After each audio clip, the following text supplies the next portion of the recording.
The hotel room that was never mine. The woman at the front desk changed my room number without saying a word. 3 hours later, the man who entered that room was never seen again. I'm John Miller. 21, college student, part-time data analyst. Nothing special. I travel for work sometimes, stay in decent hotels, keep to myself. This story isn't about being brave or smart. It's about noticing one wrong detail at exactly the right moment. It was a Tuesday night in Atlanta. I checked into the Grandview Hotel around 9 p.m. Standard business trip. The lobby was empty except for me and the receptionist. Her name tag said Miranda. She smiled, took my ID, typed something into her computer. Normal. Except for one thing. She glanced at the screen, paused for half a second, then printed a new key card. Room 412 instead of 307. She didn't explain why. I didn't ask. You don't question upgrades. I took the elevator to the 4th floor, found my room, swiped the card. Green light. The door opened into a clean, unremarkable hotel room. I dropped my bag, sat on the bed, and opened my laptop. That's when I noticed the minibar was already open. Not much, just a crack. Like someone had closed it in a hurry. I walked over and checked inside. 2 bottles were missing. Water and a small vodka. Receipts were still there, dated today. Someone had been in this room less than an hour ago. I called the front desk. No answer. I tried again. Still nothing. That's when I heard footsteps in the hallway. Slow, deliberate. They stopped outside my door. I looked through the peephole. A man in a dark suit, mid-40s, holding a tablet. He wasn't knocking. He was just standing there, staring at the door.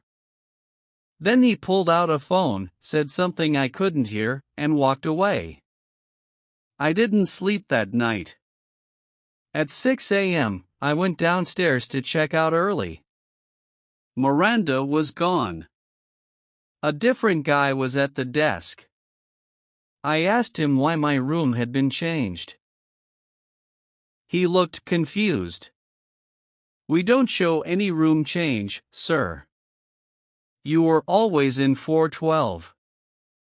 I showed him my confirmation email. It clearly said 307. He frowned, typed something, then smiled nervously. System error. Sorry about that. But his hands were shaking. I left the hotel and called a friend who works in hotel management.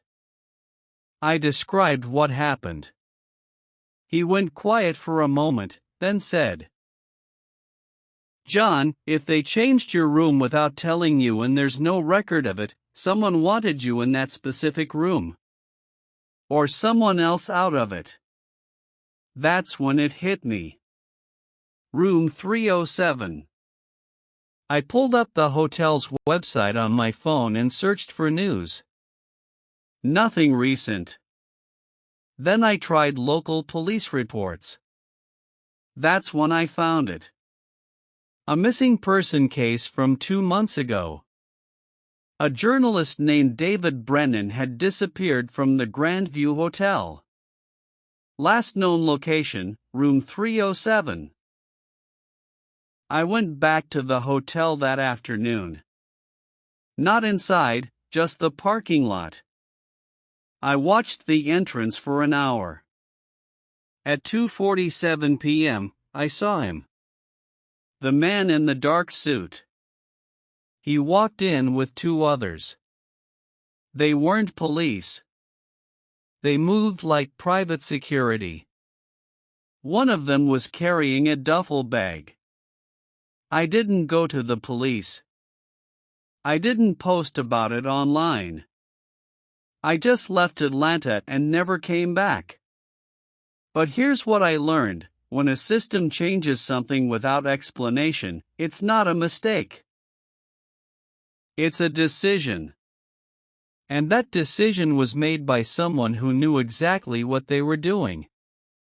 3 weeks later, I got an email. No subject line. Just a photo. It was my driver's license. The one I gave to Miranda at check-in. Underneath, one sentence: wrong room. Right instinct.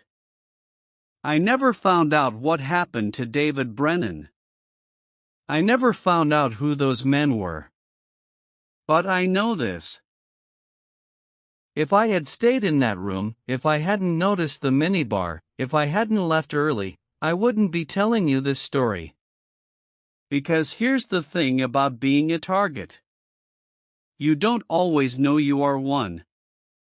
The system doesn't announce it. There's no warning. Just a quiet room change. A missing receipt. A man in a suit who never knocks. And if you're lucky, you notice just in time. So here's my advice. If something feels wrong, even if you can't explain why, trust it. Don't wait for proof. Don't wait for logic. Your instincts are faster than your thoughts.